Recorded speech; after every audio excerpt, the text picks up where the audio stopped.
को रोहन क्लास में आपका स्वागत है। ARRB LP टेक्नीशियन 2018 के क्वेश्चन है जो 14 अगस्त के थर्ड शिफ्ट का क्वेश्चन, जिसको मैं आपको हम साइंस बताएंगे और प्लस जीके बताएंगे। जीके लगता है 2-3 गो जीके है और 7 को करंट मिलेगा आपको। चलते हैं पहला क्वेश्चन स्टार्ट करते हैं। देखिएगा पहला क्वेश्चन को ही आंसर गलत दिया गया। देखिए कैसे, आधुनिक आवर्त सारणी में तत्वों की व्यवस्था किस प्रकार की गई है। अब जानते हैं कि आधुनिक आवर्त सारणी मोसले के द्वारा दिया गया है। मोसले के द्वारा दिया गया है जो परमाणु संख्या के द्वारा आधारित किया गया है। परमाणु संख्या के आधार पर, परमाणु के संख्या के आधार पर इनको समय 114 तत्व हैं। 114 तत्व हैं जिसको में 22 अधातु है। 22 अधातु है। चलिएगा तो देखिएगा, बोला आधुनिक आवर्त सारणी में तत्वों किसके अनुसार सजाया गया है, उसकी परमाणु संख्या के बढ़ते क्रम में। ये दे दिया कुछ ही, इनकी परमाणु द्रव्यमान के बढ़ते क्रम में किसने, ये मेंडलीफ ने सजाया था। किसने, मेंडलीफ ने सजाया था, जिसको समय 63 तत्व था। चलते हैं पहला क्वेश्चन के बाद नेक्स्ट क्वेश्चन। इसका गलत आंसर सही कर लीजिएगा, परमाणु संख्या के बढ़ते क्रम में। फिर दूसरा देखिएगा, दूसरा के भी गलत आंसर है। कैसे देखते हैं, बता देते हैं कैसे। बोल रहा है निम्नलिखित में से संकेत का उपयोग अम्लीय और उदासीन विलयन के बीच फर्क करने में किया जाता है। नहीं किया जाता। किसको में नहीं किया जा सकता है, अम्ल और उदासीन विलयन के, यानी अम्ल और क्षार को अंतर करने के नहीं किया जाता। किसका नहीं किया जाता, इयोसिन को। फिलिप्थिलीन के तो कर ही करते हैं। फिलिप्थिलीन है, अभी बताइए किसी को फिलिप्थिलीन अम्ल एगो होगा और एक क्षार होगा। तभी बताइए कोई में लीन हो जाएगा, यानी फिलिप्थिलीन किसी के पास लीन हो जाइएगा तो क्या करिएगा आप मतलब कैसा, गुलाब दे दीजिएगा, यानी क्षार हो जाएगा कुछ गुलाबी और अम्ल कर देगा। अगर आपको पर मतलब आरोप लगा दे तो क्या हो जाएगा, रंगहीन हो जाएगा। मतलब फिलिप्थिलीन है जो अम्ल को रंगहीन कर देता है और क्षार को गुलाबी कर देता है, और इन्वर्सिटी इंडिकेटर होता है। ये अम्ल और क्षार को ये बताता है कि कौन अम्ल है और कौन क्षार है, यही खाली बताता है। और मिथाइल ऑरेंज की बात करेंगे तो ये क्या करता है, मिथाइल ऑरेंज एक अम्ल होगा और एक क्षार होगा, अम्ल और क्षार होगा। तो अम्ल के क्या करेगा, अम्ल को लाले छोड़ देगा। लेकिन मिथाइल ऑरेंज मतलब क्या होता है, संतरा, और संतरा कैसा रहता है, पीला जैसा, यानी पीला।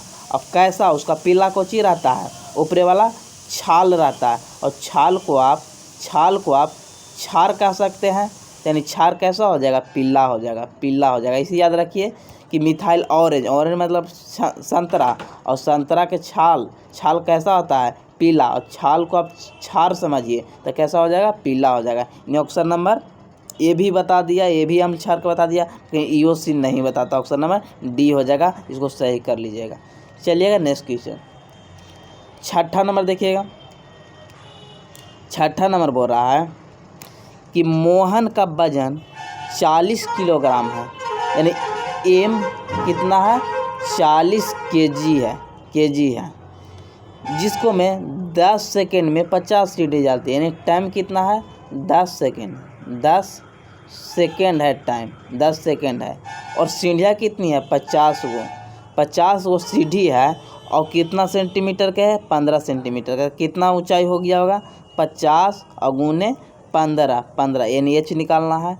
और कितना सेंटीमीटर में, तो इसको मीटर में बदलने तो 2 जीरो ऊपर से, यानी कितना हो गया, 1 जीरो से 1 जीरो, और 5 दूनी 10, यानी 2, यानी एच बराबर कितना आ गया, 7.5 आ गया।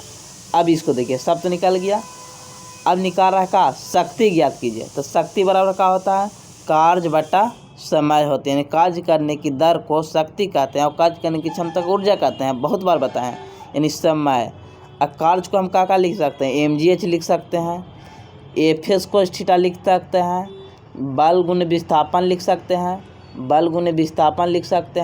और 1/2 mv² होती है गतिज। ये सब तो क्या है, कार्य है।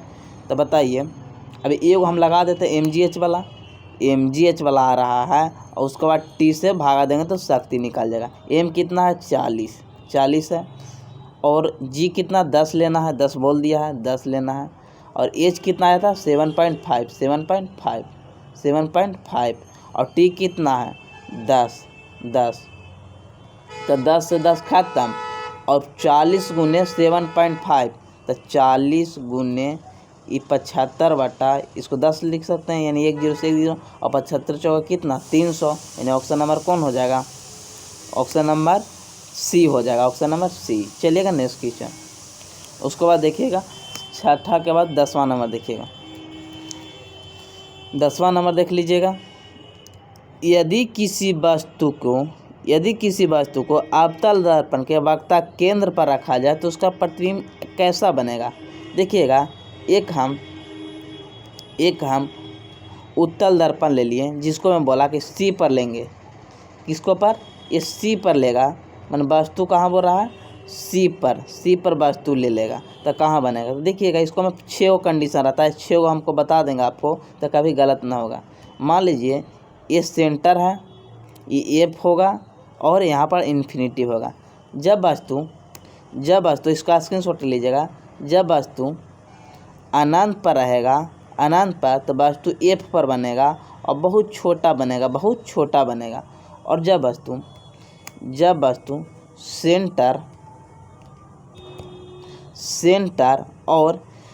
सेंटर और इन्फिनिटी के बीच रहेगा तो सी और एफ के बीच बनेगा। और वस्तु से थोड़ा छोटा, ये अत्यंत छोटा और ये थोड़ा छोटा, ये हो जाएगा कौन, अनंत और सी के बीच। और सी के बीच रहे तो अगर यहाँ 2 नंबर दें और यहाँ 3 नंबर दें तो 3 नंबर यहीं बनेगा, यानी इसका ही पास बनेगा, वस्तु के बराबर बनेगा। और जब 4 नंबर की बात करेगा, जब वस्तु सी और एफ के बीच रहे, यानी 4 नंबर वस्तु यहाँ रहे तो वस्तु कहाँ बनेगा, यहाँ, और वस्तु से बड़ा बनेगा 4 नंबर। और जब 5 नंबर की बात करेंगे, 5 नंबर के, तो एफ पर वस्तु रहेगा और वस्तु से बड़ा अनंत पर बनेगा। और जब पी और एफ के बीच रहे, यानी छठा नंबर, तो वस्तु के दर्पण के पीछे बनेगा और वास्तविक बनेगा। ये सभी उल्टा बनेगा। तो कहाँ कह रहा था, सी पर है, तो कहाँ बनेगा, वस्तु के समान बनेगा और वहीं पर बनेगा, वास्तविक बनेगा। ऑप्शन नंबर सी हो जाएगा। उम्मीद की उनका अच्छा लगा। इसका स्क्रीनशॉट ले लीजिए, कभी भी इसको बहुत काम देगा। ग्रुप डी में भी पूछा, 2022 में खूब पूछा, भर के। चलिएगा अब नेक्स्ट क्वेश्चन देखिएगा। 10 के बाद देखिएगा 15 नंबर देखिएगा। 15 नंबर बोल रहा है, गतिशील वस्तु की गतिज ऊर्जा किस पर निर्भर करती है। गतिज ऊर्जा किस पर निर्भर करती है। एक जानते हैं कि आप 1/2 mv² होती है गतिज ऊर्जा बराबर, यानी किसको पर, द्रव्यमान और वेग पर, द्रव्यमान और स्थिति पर, यानी mgh कौन करता है, mgh पर भी कौन करता है, स्थित ऊर्जा। चलिएगा नेक्स्ट क्वेश्चन।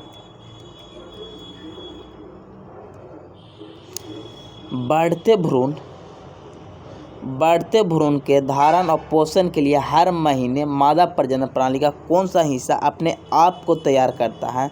जब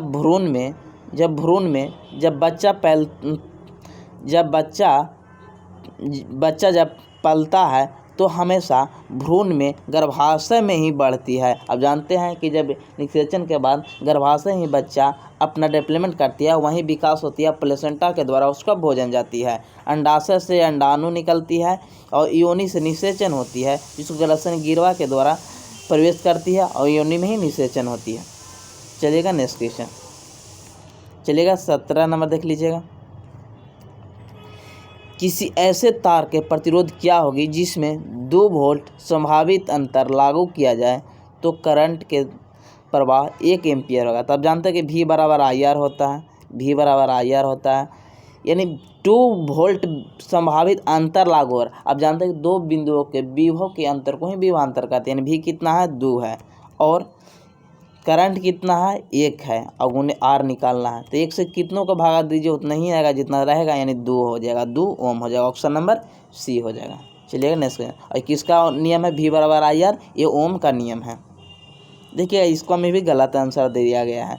देखिएगा किसी तन्ने हुए इंद्रधनुष में, यानी किसी तन्ने हुए रबड़ बैंड किसी तने हुए रबड़ बैंड में किस प्रकार की ऊर्जा होती है। ये देख लीजिए, ये धनुष है, ये तना हुआ है तो आप जानते हैं कि इसको में हाइट भी होगा mgh गुरुत्वाकर्षण, इसको में हाइट होगा तना हुआ है तो इसका कुछ हाइट भी होगा, मैंने खींचा हुआ तो दूरी भी होगा, यानी इसको में क्या हो जाएगा, ये स्थित ऊर्जा होती है। ऑप्शन नंबर 3 हो जाएगा, ऑप्शन नंबर 3 होगा, इसको में स्थित ऊर्जा हो जाएगा। और गतिज ऊर्जा जब धनुष को, जब तने हुए रबड़ बैंड को छोड़ दिया जाए, अगर छोड़ दिया जाए तो गतिज ऊर्जा में आ जाएगा। और रबड़ बैंड रहे चाहे धनुष रहे, इसको में अगर तने हुए है तो स्थित ऊर्जा रहेगा, अगर छोड़ दिया जाए तो गतिज ऊर्जा में परिवर्तन हो जाएगा। छोड़ दिया जाए, जिसे इन धनुष को छोड़ दिया जाए तो गतिज ऊर्जा में। उष्मीय ऊर्जा घर्षण के कारण उत्पन्न होती है।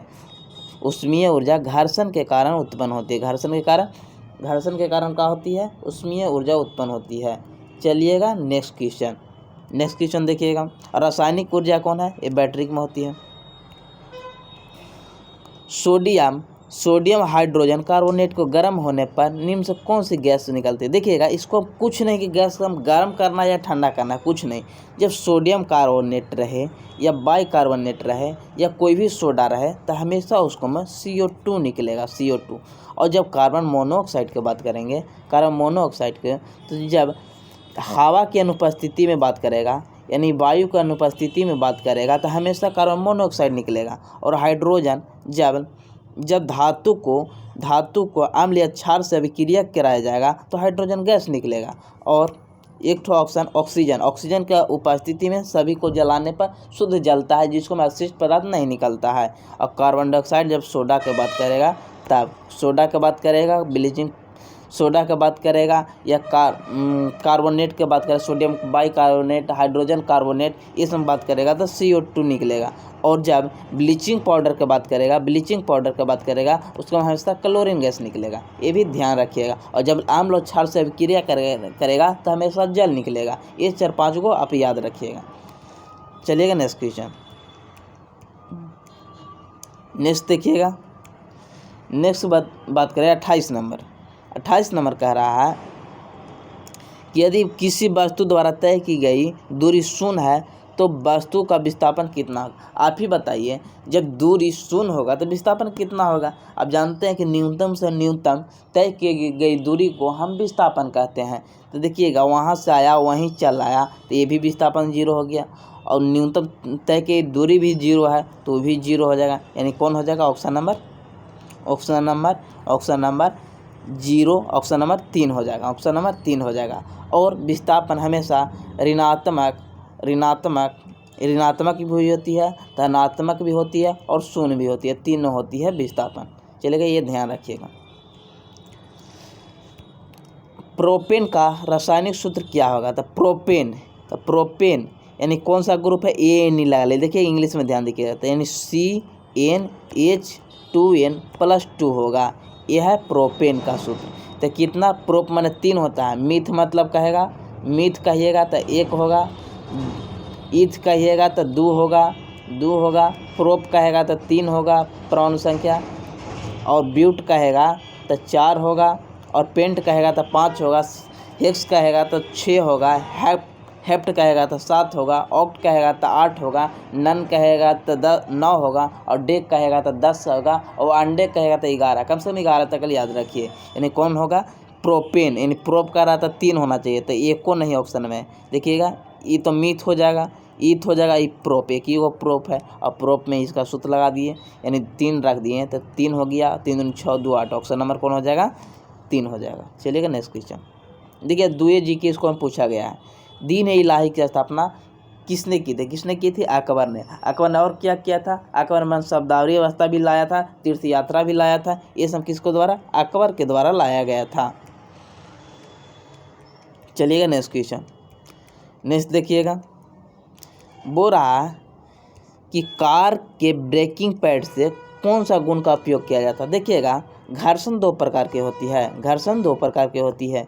एक होता है सकारात्मक सकारात्मक, और एक होता है ऋणात्मक। जिसको से हमारा लाभ हो वो सकारात्मक घर्षण, और जिससे हमारा हानि हो ये ऋणात्मक घर्षण। जैसे हम कार को ब्रेक मारे थे, हमको लाभ है, अगर कोई आगे रहता तो धक्का लग जाता, इससे क्या होता, नुकसान हो जाता। लेकिन इससे हमारा फायदा, ब्रेक लगाने से, मोटरसाइकिल में ब्रेक लगाने से फायदा होगा, यानी घर्षण का सकारात्मक प्रभाव पड़ेगा। लेकिन मशीन के टूट फूट, ये हमारा मशीन जब मशीन की टूट फूट होती है वो घर्षणात्मक ऋणात्मक होती है। लेकिन यही ब्रेक मारे तो धनात्मक। अगर कोई बैरिंग चल रही है, अगर घर्षण ना हो रहा तो वहाँ पर भी धनात्मक ही होगा, क्योंकि जब तक बैरिंग नहीं चलेगा दूसरे के टकराने से तो हमारा लाभ नहीं होगा। जहाँ पर हमसे घर्षण से लाभ हो वो धनात्मक घर्षण प्रभाव, और जहाँ हमसे हानि हो, जरूरी नहीं है, वह ऋणात्मक प्रभाव पड़ेगा। चलिएगा नेक्स्ट क्वेश्चन 35 के बाद देखिएगा। 35 के बाद देखिएगा कितना नंबर, 42 नंबर देखिएगा। 42 नंबर देखिएगा, बोल रहा है कि हम जो भोजन ग्रहण करते हैं उससे प्राप्त हुई कुछ ऊर्जा किस में संग्रहित होती है। हमारे भोजन ग्लाइकोजन के रूप में कहाँ, ये हमारा लीवर में संचय होती है, लीवर में संचय होती है। और अमीनो अम्ल से प्रोटीन बनता है, अमीनो अम्ल से प्रोटीन बनता है, प्रोटीन का निर्माण होता है। शर्करा जब प्रकाश संश्लेषण के द्वारा भोजन बनाती है, प्रकाश संश्लेषण के द्वारा पौधा भोजन बनाती है, शर्करा के रूप में बनाती है, यानी ग्लूकोज के रूप में बनाती है। और उपस्थिति संग्रहित करने के लिए ये क्या करती है, स्टार्च बनाती है। संग्रहित किसको रूप में करती है, पौधा स्टार्च के रूप में। हम लोग किसको रूप में करते हैं, ग्लाइकोजन के रूप में। और पर्यविक अम्ल की बात करें, ये हमारा जब भोजन अव्यापी श्वसन माने हवा के अपर्याप्त में हमारा श्वसन होती है तो पर्यविक अम्ल के निर्माण होती है, जिसको में जोड़ों में दर्द होती है, ये पर्यविक अम्ल के कारण ही होती है। चलिएगा नेक्स्ट क्वेश्चन, उसको बाद देखिएगा 47 नंबर। 47 नंबर बोल रहा है उभयधर्मी होता है। तो आप जानते हैं कि उभयधर्मी किसको कहते हैं, आम्ल और क्षार के दोनों के साथ अभिक्रिया करे उससे उभयधर्मी कहते हैं। जिसे में जिंक ऑक्साइड दिया है, ऑप्शन नंबर 3 हो जाएगा, PbO हो जाएगा और Al2O3 हो जाएगा। यानी 3 को आप याद रखिएगा उभयधर्मी, zinc oxide, PbO, aluminium oxide हो जाएगा। चलिएगा नेक्स्ट क्वेश्चन, निम्न में से किस धातु को चाकू द्वारा आसानी से काटा नहीं जा सकता है। आप जानते हैं कि फर्स्ट ग्रुप को सभी को काटा जा सकता है। हाइड्रोजन छोड़ा दिए, गैस हो गया, हालिना, याद रखिए इसे, हालिना के राब से फरियाद, यानी लिथियम हो गया, सोडियम हो गया, पोटेशियम हो गया, रुबिडियम हो गया, सीजियम हो गया, फ्रांसियम हो गया, ये सभी को हम काट सकते हैं। एल्युमिनियम के काट देंगे बिना चाकू के, चाकू के द्वारा आसानी से नहीं काटा जा सकता। चाकू के द्वारा काट सकते हैं, एल्युमिनियम को नहीं काट सकते हैं। यानी ये 3 को काटेंगे, सोडियम, पोटेशियम, लिथियम काटेंगे, फ्रांसियम के भी काट देंगे, सीजियम के भी काट देंगे और रुबिडियम के भी काट दे सकते हैं। चलिएगा नेक्स्ट क्वेश्चन, जबलपुर किस नदी के तट पर स्थित है। जबलपुर ये नर्मदा नदी के तट पर स्थित है। यमुना का बात करें, यहाँ पर दिल्ली यमुना नदी के किनारे बसा है। जबलपुर कौन, नर्मदा नदी के चंबल पर मध्य प्रदेश में है। ये महात्मा इसको पर राणा सागर मेन है, राणा सागर बांध और जवाहरलाल बांध, ये सब कहाँ है, चंबल नदी पर। चलिएगा नेक्स्ट क्वेश्चन, जो पूछा हुआ क्वेश्चन आता है उसी को हम बार बार दोहराते हैं, जिससे पूछा हुआ क्वेश्चन आप भूल ना पाएँ। चलिएगा नेक्स्ट क्वेश्चन, एक लेंस में +2 डायोप्टर शक्ति है तो लेंस की किस में उसकी फोकस ज्ञात कीजिए। देखिएगा एक लेंस है और जिसका जोन फोकस होगा वही उसका पामर भी होगा। तो देखिएगा ये हम उत्तल लेंस बनाए, उत्तल लेंस, तो उत्तल लेंस में हमेशा फोकस कहाँ होगा, पॉजिटिव, इधर में नेगेटिव होता है पॉजिटिव, तो जिसका फोकस पॉजिटिव होगा उसका क्षमता भी पॉजिटिव होगा, यानी उत्तल हो जाएगा, अवतल नहीं होगा। ये ऋणात्मक में होती है, ये भी चल गए, ये भी, अब 2 को बचा, अब माइनस में होगा कि प्लस में, तो उत्तल तो हो गया प्लस में। इसको बताएं जिसका फोकस प्लस में होगा उसका पामर भी प्लस होगा, यानी कौन हो गया, मीटर और सब में 0.5 पे है, यानी ऑप्शन नंबर 1 हो जाएगा। प्लस में हो गया, मीटर कोई में दिक्कत नहीं किया। अब जानते हैं कि P बराबर 1/f होता है। और क्या निकालना है हमको, f निकालना है। तो f बराबर 1 ऊपर चल गया, अब पावर कितना है 2, यानी 0.5 हो जाएगा। p बराबर 1/f लगा दीजिए, यानी ऑप्शन नंबर ए हो जाएगा। चलिएगा 57 के बाद 61 नंबर देखिएगा। वृषणों से यानी टेस्टिस से कौन सा हार्मोन स्रावित होती है। वृषण एक पुरुष जनन अंग है जिससे टेस्टोस्टेरोन हार्मोन निकलती है। इंसुलिन बात करें, ये अग्नाशय के बीटा ग्रंथि से निकलती है। एस्ट्रोजन ये मादा जनन से निकलती है। थायरोक्सिन की बात करें, ये एक गला के पास होती है जिसके कमी से थायरोक्सिन में आयोडीन की कमी से कुहिंगा रोग होता है। चलिएगा नेक्स्ट क्वेश्चन 42 के बाद देखिएगा। आधुनिक आवर्त सारणी के तीसरी अवधि और 8वें समूह में रखी नोबेल गैस का नाम बताइए। आधुनिक आवर्त सारणी में तीसरे तो कौन हो गया, हाइड्रोजन हो जाएगा। अच्छा, ये हाइड्रोजन तो अक्रिय में नहीं आएगा। हीलियम हो गया, नियोन हो गया, आर्गन हो गया, क्रिप्टन हो गया, जेनॉन हो जाएगा और रेडॉन हो जाएगा। जेनॉन को अजनबी गैस भी कहा जाती है, स्ट्रेंजर गैस भी कहा जाता है। और कौन हो जाएगा तीसरा ग्रुप में, 1 2 तीसरा, ये तीसरा आवर्त में कौन हो गया, ऑप्शन नंबर 3 हो गया, आर्गन हो जाएगा। ऑप्शन नंबर कौन हो जाएगा, जिसका परमाणु संख्या कितना है, 18 है। ऑप्शन नंबर 4 हो जाएगा। चलिएगा नेक्स्ट क्वेश्चन 64 के बाद देखिएगा 66 नंबर का कहता है, 66 नंबर कह रहा है एम्फीबियन पौधा निम्नलिखित कौन सा है, यानी उभयचर। तो उभयचर ब्रोफाइटा को कहा जाता है। आप जानते हैं कि प्लांट में 2 प्रकार के पहले बांटते हैं, एक पौधा को 2 भाग में एक बांटते हैं क्रिप्टोगेम्स, एक फेनेरोगेम्स। मतलब आप पुष्पीय पौधा और पुष्पीय पौधा, एक पुष्पीय पौधा होगी। क्रिप्टोगेम्स के 3 प्रकार से, एक थैलोफाइटा, एक ब्रायोफाइटा और एक ट्रेडोफाइटा। थैलोफाइटा में कवक, शैवाल और जीवाणु आती है थैलोफाइटा में। ट्रेडोफाइटा में इसको में फार्न आता है, इसको में पत्ती, तना और जड़ विकसित पूर्णता होती है, लेकिन इसको में विभाजित नहीं होती है। ब्रायोफाइटा के एग्जाम्पल बात करें, इसको में लिवर्वट, रिक्तिया, मोसेसम होती है। जिम्नोस्पर्म जिसको में बीज ढका हुआ नहीं हो, मतलब अनावृत बीजी कहते हैं, हिंदी में अनावृत बीजी कहते हैं। चलिएगा नेक्स्ट क्वेश्चन देखिएगा। लास्ट क्वेश्चन देख लीजिएगा, कितना नंबर, 74 नंबर।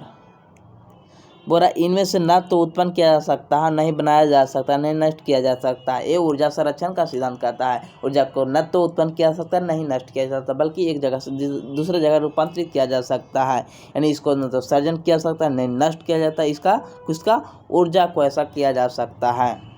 कार्य करने की दर को शक्ति कहते हैं और कार्य करने की क्षमता को ऊर्जा कहते हैं। दोनों का ध्यान रखिएगा। जय हिंद, जय भारत। उम्मीद की हूँ कि अच्छा लगा। सब्सक्राइब कीजिए, लाइक कीजिए और शेयर कीजिए और कमेंट में बताइए कैसा लगा।